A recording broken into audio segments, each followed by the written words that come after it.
My time on the media course back in 1997, graduated in 2000, was it was exciting in as much that we were the first students coming through media production students.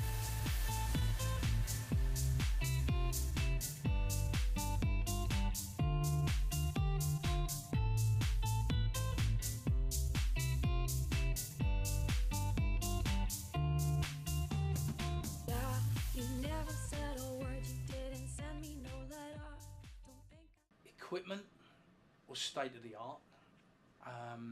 Procedures probably the same as they are now. I mean, we had issues whereby, you know, we would go and pick equipment up and batteries would not be working. You know, there was all sorts of stuff. Yeah. The university experience itself lives up to every expectation. You know, at university, I think I can honestly say I've lived to the excess. I've done things that I've forgotten a lot of the stuff that that half the people on my course will learn. And yeah, like I say, I can honestly say I cannot be happier with the way that my university experience turned out. Even if like the second and third years were difficult in places. Well, in my third year I did single camera and I knew I wanted to go into sort of production management, producing. So I kind of took on that role and did a couple of films in my last year. Do not lie with a man as one lies with a woman. That is detestable. Even their women exchange naturally. In my summers, worked as a marketing assistant intern, worked as a runner on the Yorkshire buses for Channel 5 and Garden Production. Worked as a production assistant intern for Warp Films, and then I eventually went for a crew position at 4Talent, and I got on that through my 4Talent day. Too far into the future, I'm more interested in the film. Oh wow. So that's what Twitter prequel is. So like a storytelling to the max, really. Yeah. Since graduating in 2000, what I did was I didn't want to work for anybody. I wanted to do my own thing. So I fell into the realms of entrepreneurship. I do corporates. I do short films. Wherever the money is, basically, I'll go. After graduating university, I was once we finished, I went back to Bedford and decided to find myself a real job, one that paid. Because what I think what university lecturers probably would like to keep quiet is the fact that you're not really going to make any money at the beginning. You know, if you think you're going to go straight into a high-paid producing job right after you finished your degree, that's probably not going to happen. It happens with the minority of people who, you know, get organised quickly, but for the majority of us, you know, you don't. You neglect to do it because you've got other stuff going on. Education's a big area for me. I managed to get myself into schools. I was running courses, doing this type of stuff, teaching people interview techniques, teaching kids how to use equipment, because that's a big thing nowadays. You've got it all on your phone nowadays. Yeah, these kids are like, you know, they can all in one place. But back then, we'd come out with a kit and everything, and it's sexy. Kids love it. Oh, yeah, you know, they're enthused by it all. So it's yeah. I mean, that's where I'm from. I'm on that entrepreneur scale. So I had no idea what to expect after graduating. Nobody told me what to expect. Nobody prepared me for this emotional sort of turmoil you go through, where you got no work, you got no stability, no routine. Yeah, it's hard. I don't think anything can prepare you for not having education as a safety blanket. But they also don't tell you about being a freelancer, that you need multiple different ways of bringing income. So I lecture and I teach from an old job I used to do at a school. So I use that to do summer schools, and I do sixth form teaching. I come back to Lincoln Uni to do guest lectures and also be a mentor on the mentoring scheme. I started getting involved in YouTube as a means by which to sort of keep myself busy. I'm a cash stealing, drug dealer, loser without any feeling, getting trailer trash tonight. 'Cause I'm a low life and I'm loving it. I got the whole damn world in the palm of my hand. So I've been doing it ever since. I haven't recorded anything studio-wise yet, but I'm hoping to do that soon. That's because I do want to be a musician more than I want to be a filmmaker at the moment. You can describe how emotionally someone's going to feel when they don't have a routine anymore, they don't have all their friends around.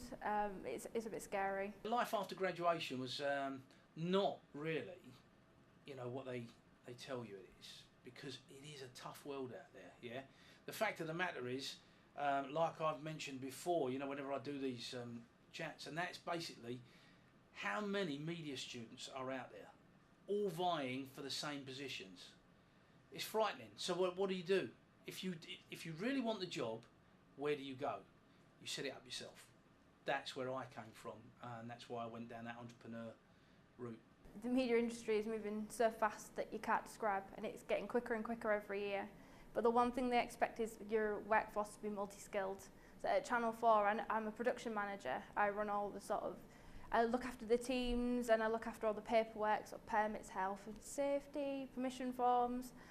But during the day filming, I'm also a sound recorder, running around with a boom pole and headphones, at the same time as doing social media. When we sit down, we go on Twitter, we interact with everybody, and that's really important. Independent filmmaking will continue to thrive, and it will continue to produce new ideas, and it will continue to outdo mainstream filmmaking, even in spite of cinema prices getting more and more expensive. If you look at the way the film industry's going, I mean, the far more technology coming in, I think what will happen is the university at some point, they'll follow suit. They're always going to want to be riding alongside.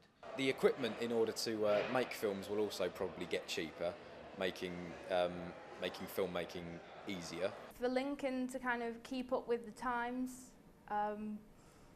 maybe they'll need to develop a relationship with some other production companies like a few universities do, and maybe offer a sandwich course with a year experience, because there is a massive gap developing of students with lots of experience and those with hardly any, and it's growing every single year.